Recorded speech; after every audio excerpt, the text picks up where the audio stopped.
Boa noite, digníssimos senhores e senhoras. Muito obrigado por sua companhia conosco.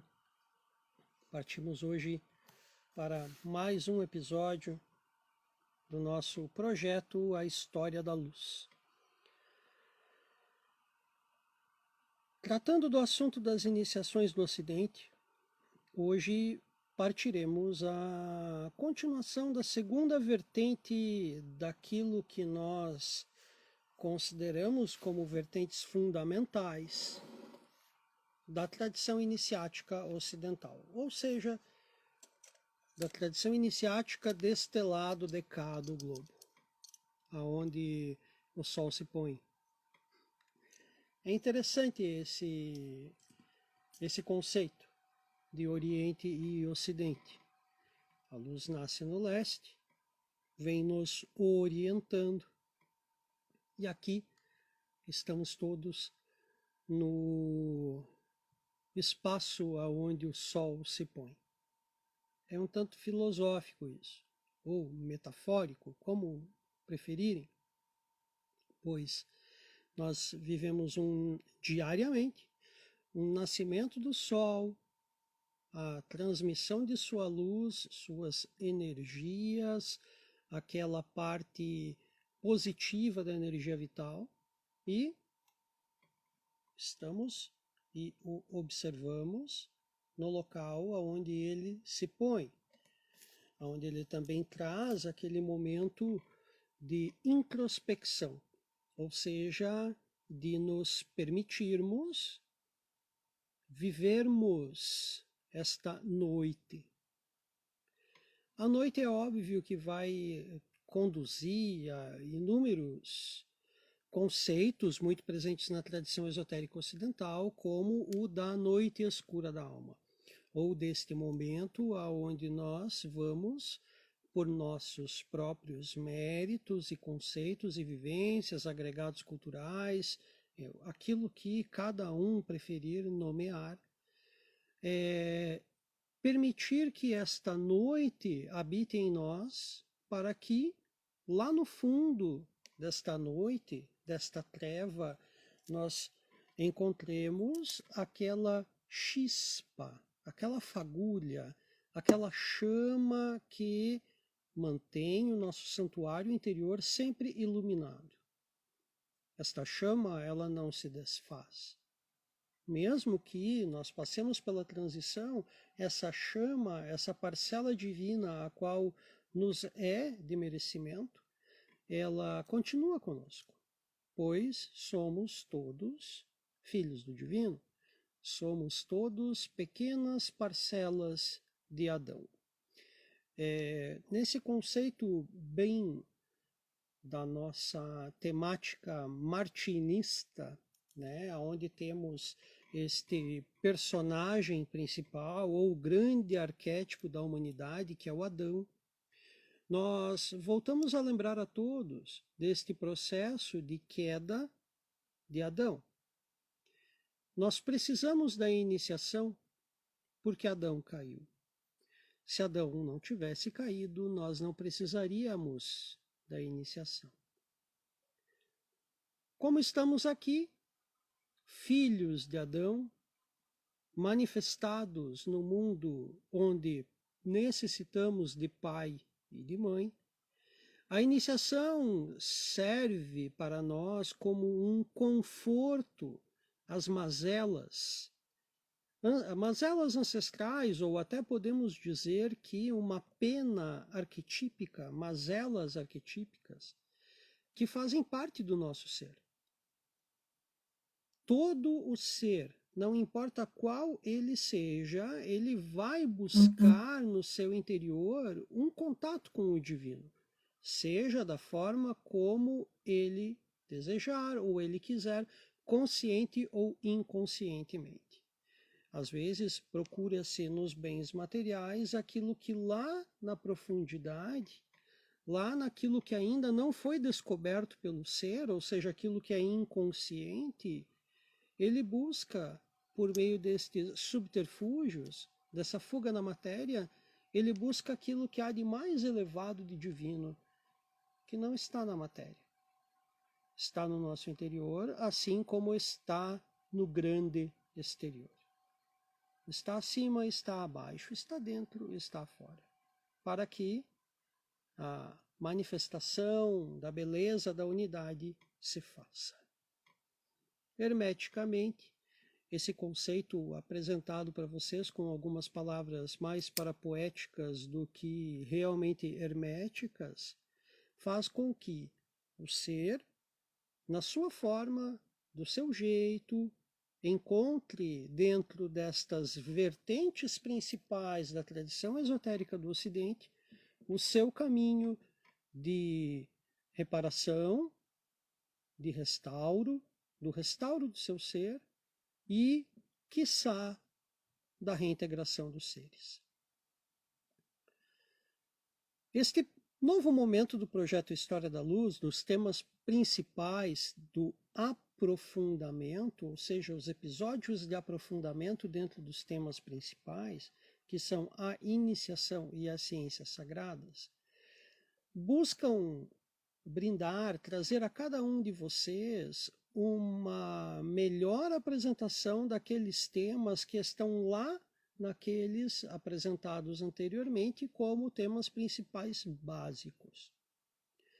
Eu recomendo a você, senhor, senhora, que esteja conhecendo o nosso projeto agora ou há poucos episódios atrás, que pegue desde o primeiro episódio e vá até o episódio atual, mantendo, é óbvio, ao seu gosto, ao seu prazer, aquilo que achar melhor, fazendo um fichamento, anotações, enfim. Também nos colocamos aqui à disposição a responder para cada um de vocês as dúvidas pertinentes sobre o assunto da temática do projeto A História da Luz. Neste momento, então, de aprofundamento, nós estamos trabalhando com as iniciações do Ocidente. Apresentamos a primeira vertente, que podemos dizer que é um cristianismo iniciático, um esoterismo cristão. Lembrando que a religião ela pode ser esotérica a partir do momento que ela rompa a barreira do exotérico, ou seja, trabalhar com a iniciação a todos aqueles que batem a porta do templo. Partimos para a segunda vertente, que é essa que vamos encerrar hoje, o estudo dela, que é talvez a primeira tradição iniciática fora da religião que é apresentada aos seres, ou seja, aos seres de vontade. Tratamos, neste ponto atual, episódio anterior, ou seja, o episódio 17 e agora o episódio 18, tratamos da franco-maçonaria. A franco-maçonaria, ao seu tempo, é uma escola. Uma escola que, por meio dela, o iniciado conhece o Beabá, ou seja, dentro dela, o homem de vontade, o suplicante, o neófito, o impetrante, ele tem aqui o acesso a uma nova linguagem, quiçá uma nova roupagem também para o ser profano. Ele começa, por meio da sua vontade, dentro da caminhada iniciática, um polimento para ter acesso a situações mais específicas do esoterismo. Nós podemos até considerar, aqui neste ponto, um preparo para essa sua obra no oculto, ou seja, tornar-se um ocultista. Assim desejamos a todos. Lembrando que o termo, quando nós falamos de ocultistas, nós falamos de cientistas do oculto, cientistas do esoterismo. É um termo que para aqueles que trabalham a iniciação pode parecer assim de uma forma simplificada ou até redundante, mas aqueles que estão entrando no movimento precisam perceber que nós sempre vamos trabalhando uma linguagem própria ao meio próprio que estamos nos inserindo. Não adianta nós tratarmos aqui com determinados termos fidedignos ao que são utilizados na vida profana. São as mesmas palavras? É óbvio que são, mas em cada espaço elas possuem uma abrangência, uma significação do significado muito maior. Tá? Dentro de toda a caminhada do projeto A História da Luz, nós buscamos trazer essas elucidações para todos, visto que do primeiro episódio ao episódio atual, nós sempre pontuaremos em relação a este vocabulário específico da tradição esotérica do Ocidente, da caminhada iniciática, das ciências sagradas, do estudo das religiões, ou seja, toda a amplitude do esoterismo ocidental.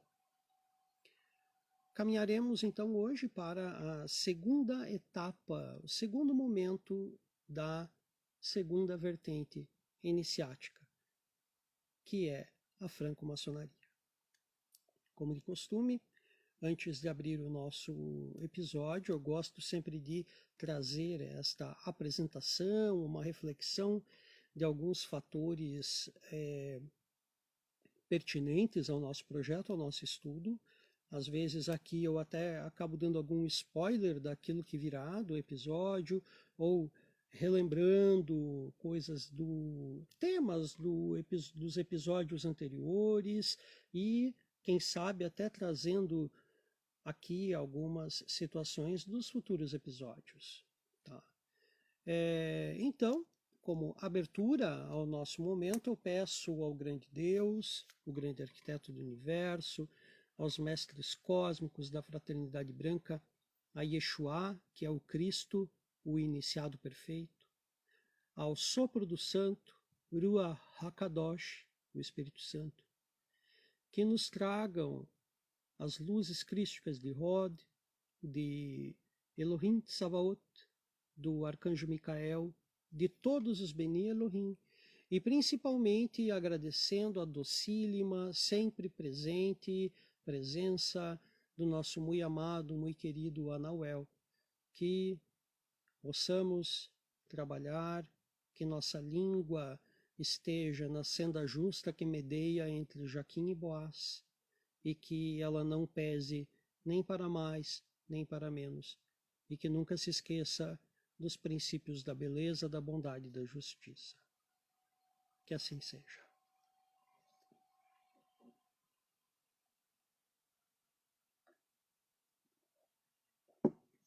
Avançando para o episódio de hoje, ou seja, segunda vertente das iniciações do Ocidente, continuação. Continuaremos hoje nossa caminhada junto à segunda das três vertentes por nós exploradas neste projeto, que fala da tradição iniciática ocidental. E esta vertente é a franco-maçonaria. No início do nosso episódio anterior, o intuito de praticar aquele desabafo inicial foi o de deixar bem claro que muito daquilo que acontece entre essas antigas e veneráveis colunas da tradição são situações que corrompem e que contrariam profundamente todo o conteúdo que tradicionalmente é intencionado pelos seus landmarks, ou também conhecidos por serem os antigos costumes da maçonaria. Tratativas, negociadas, network, são parte do que ocorre em qualquer fraternidade, pois o intuito de irmãos reunidos por um ideal é o de se auxiliarem reciprocamente.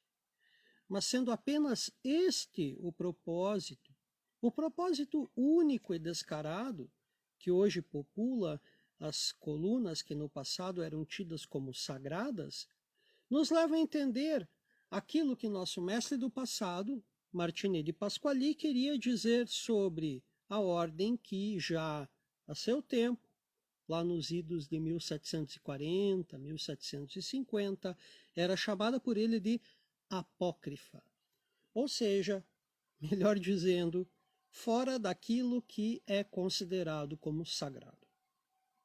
Se hoje existem estas configurações dentro de outrora tão respeitável fraternidade, os créditos e responsabilidades são de alguns de seus membros e não da ordem especificamente.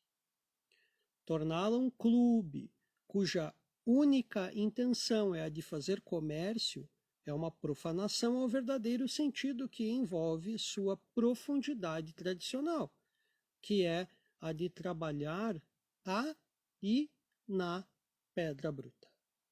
Mas por isso, generalizar a conduta de todos os membros dessa fraternidade, como sendo ela formada apenas por pessoas que buscam nela o propósito de se inserirem em uma rede com o único intuito de apenas buscar e praticar network, é também um grande engano, pois nela existem, mesmo que de forma rarefeita, grandes buscadores que se dispõem a estudarem seus símbolos e praticarem o caminho da virtude, que a fraternidade maçônica sugere como trabalho pessoal. Olavo de Carvalho, nosso mestre, gostem ou não, ele, em uma de suas majestosas aulas sobre esoterismo, ele fala que dentro da franco-maçonaria cerca de 1% dos seus membros têm a verdadeira noção do simbolismo, do significado dos simbolismos, da prática esotérica, daquilo que está verdadeiramente entre colunas. Eu digo, digno mestre Olavo, você está sendo muito bondoso com esse número. Eu não acredito que seja 0,5%. Partiremos agora, então, do ponto em que encerramos no último episódio, no último da semana passada, o episódio de número 17, que é onde tratamos daquele caminho que se deduz ter sido o optado pelos irmãos da Ordem do Templo, os Templários, como opção para sua rota de fuga. Fuga esta da perseguição feita contra eles pelo Papa e pelo rei de França, naquele trágico momento histórico. Sabemos que o caminho ao Oriente Médio, rota por eles, que já era conhecida e certamente muito dominada, foi uma alternativa. E essa opção de rota e o seu resultado será explorada por nós na terceira vertente de nosso estudo. Outro caminho que a tradição também historicamente deduz foi aquele tomado em direção aos canteiros de obras das catedrais e dos castelos daquela época, ou melhor, em direção às oficinas da da maçonaria operativa. Desculpem. Saibam que o cavaleiro, ao entrar na ordem, precisava custear todo o conjunto de necessidades que por ele faziam-se necessárias. Por exemplo, cobrir os custos das suas armas, malha e armadura.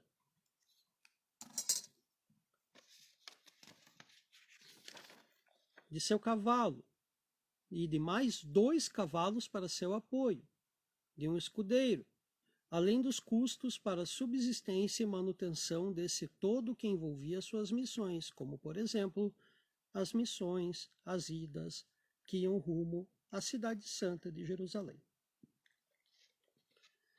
Quando nós falamos aqui anteriormente sobre essas oficinas da maçonaria operativa, nós falamos das guildas dos construtores, das fraternidades de ofício dos construtores, daquele termo que era muito conhecido nesse momento histórico, que eram as campanhonages, ou seja, as fraternidades, as ordens de companheiros. Isso é um termo histórico.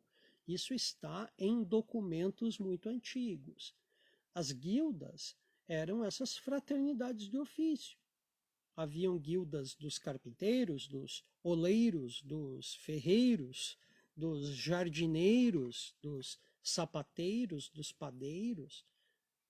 Haviam também as guildas dos pedreiros. E essas guildas dos pedreiros, elas tinham diversos aspectos. Eles tinham aqueles mestres da pedra, os mestres da argamassa, os mestres da madeira, os mestres da fundição do bronze. Vejam, era por si uma fraternidade, um grupo de trabalho muito requisitado, talvez de certa forma até muito caro, pois imaginem, o todo que envolve uma construção de uma catedral, ou seja, de um castelo. As catedrais eram castelos, os castelos eram catedrais, eram obras de grande monta, ou seja, monumentais. Ter o correto entendimento de que as coisas precisavam estar no nível e no prumo para que não caíssem, como trabalhar este processo portante de cada das pedras das suas estruturas. Vejam, é um espaço que era muito fechado e com tradições muito ricas em seu interior. Uma das opções, então, como aqui diz, outro caminho que a tradição também historicamente deduz, foi aquele tomado em direção aos canteiros de obras das catedrais e dos castelos daquela época, ou melhor, em direção às oficinas das guildas, dos construtores, das fraternidades de ofício, das campanhonagens, ou seja, da maçonaria operativa. Saibam, né, voltamos agora lá ao processo do cavaleiro templário. Este era algo muito específico. Claro, eu estou avançando um pouco no tema, mas para pontuar aqui essa situação, um cavaleiro, ele era para entrar na ordem do templo, ele deveria ter valores para custear essa sua entrada na ordem. Então eles advinham da nobreza da época. Estamos falando de um todo muito relativo à Europa, aquelas bordas do Mediterrâneo. Estamos falando de pessoas que tinham um nível cultural muito específico para uma época muito específica. Tá?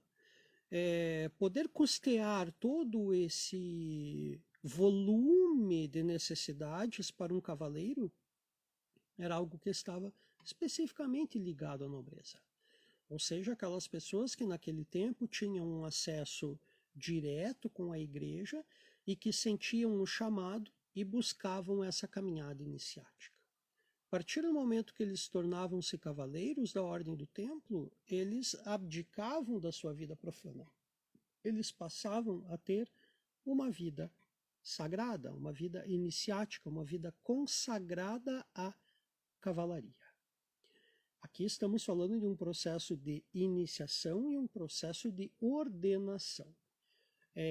De certa forma, a cavalaria do templo, os pobres cavaleiros do templo de Salomão, de Jerusalém, os pobres cavaleiros de Cristo, ou os cavaleiros benfeitores da Cidade Santa, eles tinham uma disciplina de vida muito específica para tomarem isso como regra de vida. A partir do momento que eles tinham essa situação para mantê-los, ou tinha alguém que podia os apadrinhar, eles tornavam-se cavaleiros noviços. Né? É óbvio, eles tinham os pajens, os escudeiros, era um sistema muito complexo, muito específico, que durou cerca de 200 anos. Tá? Voltando ao nosso assunto, inseridos num território que já era por eles conhecido então, pois castelos e igreja possuem desde sempre ligação direta com a nobreza e com a igreja, é claro, e os templários, na sua grande maioria, eram oriundos da nobreza, ao menos no seu sistema original, inicial, nos faz acreditar que tinham a liberdade de acesso a esses terrenos que eram exclusivos aos irmãos construtores, ou seja, ao campo, ao canteiro de obra, às oficinas da maçonaria operativa. Assim, a maçonaria operativa teria oferecido uma recepção adequada a estes que fugiam daquele momento tenebroso de sua história como ordem. Deste momento em diante, vemos que a maçonaria especulativa estava surgindo dentro da operativa. Podemos então dizer que os templários foram os primeiros maçons pertencentes à denominação de aceitos. E aqui começam algumas das modificações no estilo e na conduta dos canteiros de obras das suas oficinas. Os historiadores nos relatam que após determinado período histórico, os canteiros de obras permitiram que nobres e membros do clero transitassem em seus meios e que estes recebiam já o nome de especulativos, ou mais direto ao termo de livres e aceitos. Podemos assim claramente objetivar que estes, ou alguns destes, eram nossos irmãos do templo, pois os mesmos, além de serem nobres, eram também membros do clero. Lembrando, a cavalaria do templo ela era iniciática e sacerdotal. Tá? É necessário lembrar que estamos aqui falando de eventos que ocorreram em um período de tempo que está inserido entre 1314 e 1700. 1314, a queda da Ordem do Templo, a fuga dos irmãos, alguns para o Oriente, outros para diversos espaços escondidos da Europa. E até 1700, que são cerca de 17 anos antes da formalização da Constituição da Grande Loja, daquilo que hoje é a Grande Loja Unida da Inglaterra. Se em 1717 temos a oficialização da fundação da primeira grande loja maçônica, oficialmente, vejam, da maçonaria especulativa, ou aquela qual aqui é por nós tratada como franco-maçonaria. Vamos acreditar que esse processo já era presente de forma extraoficial e tida por comum há pelo menos uns 100 anos anteriores a esta data oficial. Daqui se partem vários momentos interessantes e repletos, obviamente, de polêmicas, das conhecidas brigas entre modernos e os antigos, que nunca chegavam a consenso. Ao saírem dos canteiros de obras dos castelos e das catedrais e agora indo para espaços especificamente reservados para tal uso, as chamadas lodges ou lojas, alojamentos, a franco-maçonaria é tornada um reduto de homens que buscavam desde sua fundação o trabalho interno e de complemento às suas vidas devocionais cristãs.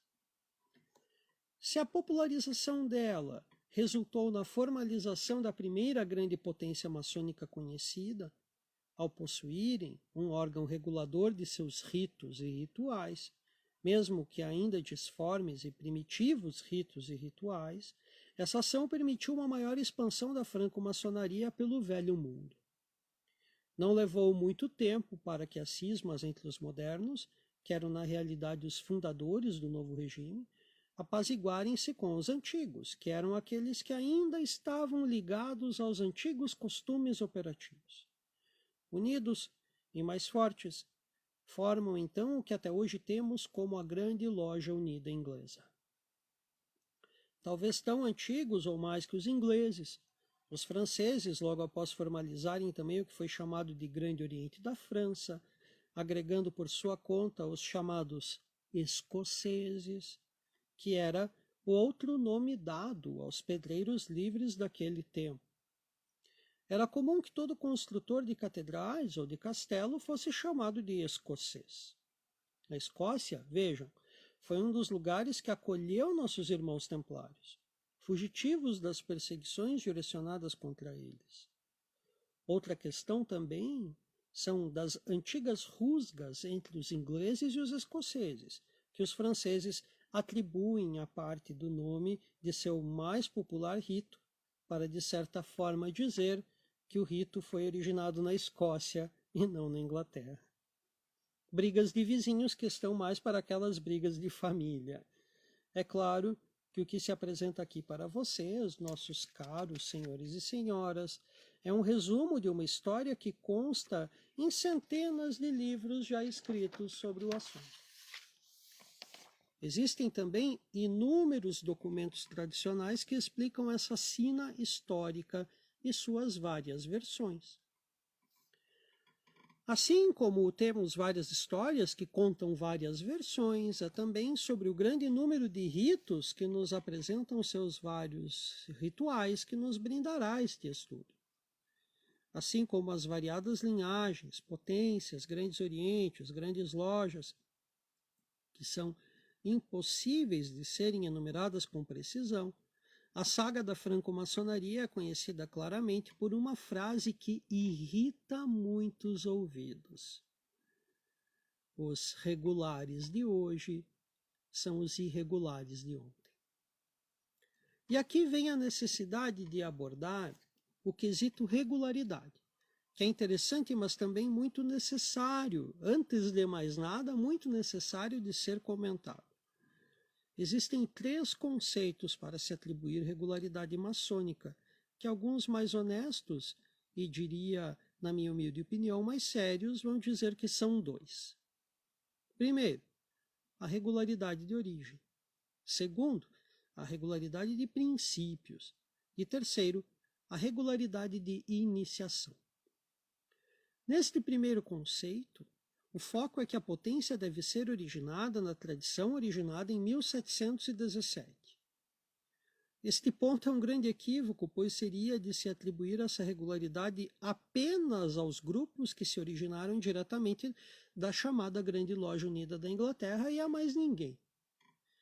Aqui, então, os interessados se utilizam de tratados internacionais de potências locais com essa potência específica para atribuir a si o grande título de regularidade. No segundo conceito, a união de 7 lojas, no passado, no caso da Grande Loja Unida da Inglaterra, em 1717 eram 5 lojas maçônicas, formam uma potência maçônica regular e, assim sendo, possível que novas lojas se formem apoiadas por esta potência e que se filiem e se constituam como lojas regulares, segundo os princípios dos landmarks reguladores da ordem. E o terceiro conceito é o de que um maçom só é feito maçom se regularmente iniciado em uma loja justa e perfeita, isto é, com 7 mestres, sendo um deles com a prerrogativa de instalado. Termos que devem ser respeitados, obviamente, claro que devem ser respeitados, mas que geram controvérsias sobre o primeiro conceito dessa regularidade de origem, pois se a Grande Loja Unida inglesa foi formada com a união de um determinado número de lojas, por que essa regra não pode ser aplicada para outras lojas, potências, orientes, santuários?